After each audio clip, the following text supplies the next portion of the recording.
No somos libres, sino esclavos del pecado. Dura realidad que no muchos quieren aceptar. Y sin embargo, aunque crean lo contrario, todos sufrimos las consecuencias del pecado durante toda nuestra vida si no nos volvemos a Yeshua. En efecto, todo lo malo que pasamos en la vida, que es mucho, se lo debemos al pecado. El sufrimiento de muchos niños, animales, ancianos, etc., que pensamos no tendrían que sufrir. La respuesta es el pecado del mundo, el que mora en todos los seres humanos. Dios nos creó para vivir en el paraíso eternamente, y ellos, Adán y Eva, que sí eran libres, eligieron mal y pecaron, y ahí empezó todo. El Salmo 51:5 dice David: en pecado me concibió mi madre. Y en el Nuevo Testamento, Romanos 3:23, dice: por cuantos todos pecaron y están destituidos de la gloria de Dios. Efesios 2:1, y Él os dio vida a vosotros cuando estabais muertos en vuestros delitos y pecados. Es vital entender que no nacimos libres y aunque hoy se quieren defender los derechos universales, individuales y colectivos, ya que el ser humano está siendo seriamente amenazado en su supuesta integridad y piensa que con la presencia masiva de los ciudadanos en las calles se logrará la tan ansiada libertad. Sepamos que aunque se gane la batalla contra el sistema opresor mundial, seguimos siendo esclavos del pecado que mora en nosotros. Romanos 7:14b dice: mas yo soy carnal, vendido al pecado. Por lo cual, si no hay genuino arrepentimiento ante Yeshua, habrá nuevas batallas. El libre albedrío es una condición que obtenemos cuando nos volvemos a Dios en arrepentimiento. De lo contrario, elegimos en el mundo continuamente entre lo malo y lo peor, pensando que elegimos entre lo bueno, o sea, lo que cree nuestro ego que es bueno, y lo malo, lo que él mismo juzga de acuerdo con una moralidad aprendida en el mundo. Satanás disfraza la mentira haciéndola pasar por verdad. Por eso los hijos decidimos alejarnos lo más posible del sistema de pensamiento del mundo. Lo bueno es llegar a funcionar todo el día con la mente de Cristo, es decir, con la guía y dirección del Espíritu Santo, y vivir en su palabra revelada. Cuando entonces elegimos libremente porque nacimos de nuevo y permanecemos en Él, es cuando conocemos la verdad. Y la verdad tiene nombre: Jesucristo de Nazaret. Y no hay más que dos elecciones. Una, lo bueno, que por revelación sabemos que no es algo, sino alguien, Yeshua, el árbol de la vida. Y dos, lo malo, que tampoco es algo, sino alguien, Satanás, el árbol del conocimiento, del bien y del mal. Es sencillo así identificar que todo lo que proviene del mundo y su sistema de pensamiento es de Satanás y por lo tanto malo para Dios. Ergo, elegir algo del mundo es elegirlo al mismo diablo. Sabemos que antes de llegar a Dios, o mejor dicho, que Él nos llamara para salvación, vivíamos en el reino de Satanás. Colosenses 1:13 dice: el cual nos ha librado de la potestad de las tinieblas y trasladado al reino de su amado Hijo. ¿Por qué digo esto? Para que entendamos que estando muertos en nuestros delitos y pecados, no teníamos posibilidad de elegir entre lo bueno y lo malo. ¿Cómo entonces pudimos ser salvos?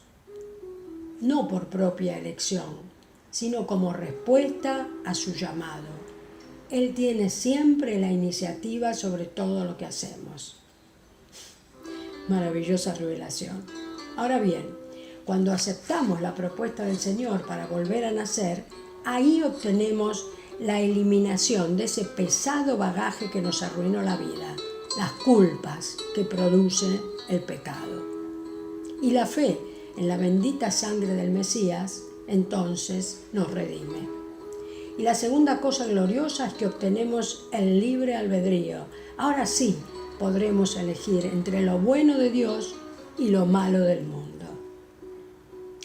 ¿Cómo podíamos creer que podíamos elegir libremente entre el bien y el mal si no conocíamos la verdad? Juan 8:32 dice: conoceréis la verdad y la verdad os hará libre. La libertad verdadera que nos regala el Mesías por medio de su pago a tan alto precio hace posible que podamos rechazar la salvación. Esto es verdadero amor por ti y por mí. Sí, escuchaste bien. Puedes elegir ahora rechazar la salvación.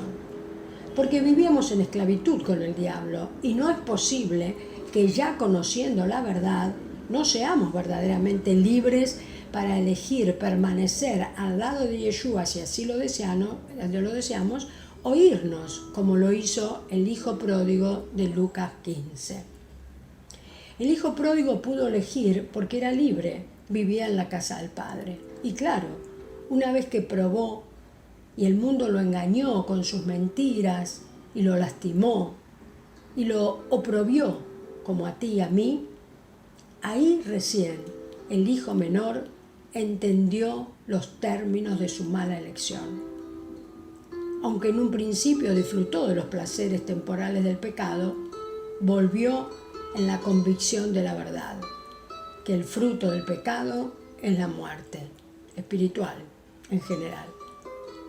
Ese no se fue más de la casa del Padre. El hijo mayor, en cambio, fue cobarde y no creyó tampoco que era libre para elegir el disfrutar todo lo que el Padre tenía, que era también de él. Y se quedó en su zona de confort, sin querer saber más de lo que en realidad le correspondía. Y lo demostró con su actitud al regreso de su hermano. Nunca entendió la gracia. Era legalista, como los cristianos, y su tibieza lo llevó a criticar a su padre y a su hermano, y por supuesto a quejarse porque estaba mal, pero acostumbrado. Es su gran y verdadero amor el que nos permite perder, si así lo elegimos, la salvación.